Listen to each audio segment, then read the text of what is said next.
Muy buenos días, hermanos. En esta mañana estamos compartiendo la porción bíblica para cada día.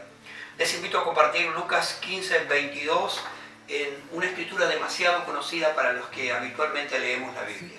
También dijo: un hombre tenía 2 hijos, y el menor de ellos dijo a su padre: Padre, dame la parte de los bienes que me corresponde, y repartió los bienes. Y no mucho tiempo después, juntándolo todo, el hijo menor se fue lejos a una provincia apartada, y allí desperdició sus bienes, viviendo perdidamente. Y cuando todo lo hubo malgastado, vino una gran hambre en aquella provincia, y comenzó a faltarle. Y se arrimó a uno de sus ciudadanos de aquella tierra, y el cual le envió a la hacienda para apacentar cerdos. Y él deseaba llenar su vientre con las algarrobas que comían los cerdos, pero nadie se las daba. Volviendo en sí, dijo entonces: ¿cuántos jornaleros en casa de mi padre tienen abundancia de pan, y yo he aquí me perezco de hambre? Me levantaré e iré a mi padre y le diré: Padre, he pecado contra el cielo y contra ti. Ya no soy digno de ser llamado tu hijo. Hazme como uno de tus jornaleros. Y levantándose vino a su padre, y cuando aún estaba lejos lo vio su padre, y fue movido a misericordia, y corrió, y se echó sobre su cuello su padre, y le besó. Y le dijo el hijo: Padre, he pecado contra el cielo y contra ti, ya no soy digno de ser llamado tu hijo. Pero el padre dijo a sus siervos: saquen el mejor vestido y vestidle, pongan anillo en su mano y calzado en sus pies, y traigan el becerro gordo, y mátenlo, y comamos y hagamos fiesta, porque mi hijo muerto era, ha revivido, se había perdido y es hallado. Y comenzaron a regocijarse. ¡Qué hermosa parábola! ¿Cuántas veces hemos oído hablar de esta parábola? Nosotros podemos entender en esta parábola lo que las nuevas generaciones están sintiendo. Papá, ¿cuántas veces escuchamos esta frase? Papá, mamá, es mi vida, déjame vivir mi vida. El hijo menor de este hombre en la parábola es quien individualmente quería parte de los bienes, pero había un problema.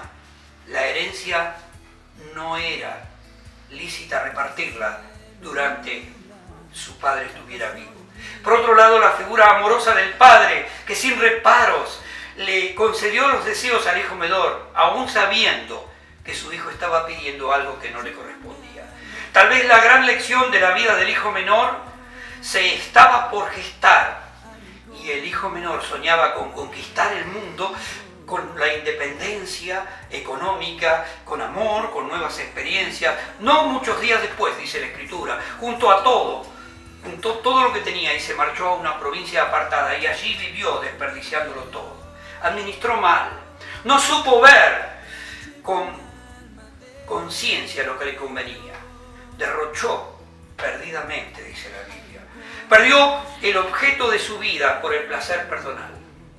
Y ¿saben qué? El resultado es que estaba lejos, solo y absolutamente quebrado. Versículo número 14 nos recuerda que las circunstancias cambiaron. Comenzó a ver la necesidad real. La necesidad lo obligó a transitar en la búsqueda hacia una reflexión final. Al no obtener lo que él necesitaba, tuvo que tomar una decisión. Pero el versículo 17 dice que él comenzó a comprender que necesitaba la reconstrucción en su vida. Necesitaba entender que había hecho las cosas mal. Y esta reconstrucción necesariamente lo obligaba a tomar la decisión de volver por sus pasos hacia la vida que antes tenía cuando era el hijo del dueño de aquel lugar. Sus recuerdos de la abundancia de la casa de su padre le hacían lamentar su condición actual. Pero bienaventurados los que tienen hambre y sed de justicia, dice el Señor, porque aún en sus pecados ellos serán saciados.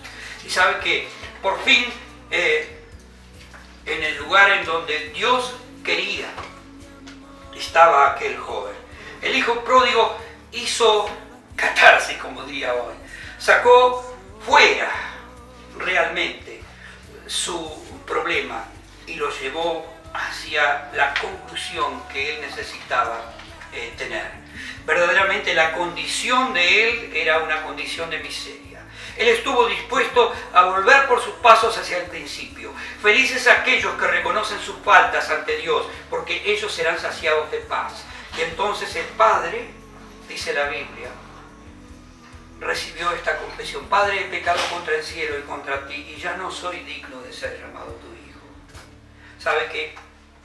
Hasta aquí el pasaje y la reflexión de lo que sucedió en aquel entonces, porque la gran realidad es que desde el huerto del Edén hasta aquí nosotros queremos hacer lo que queremos.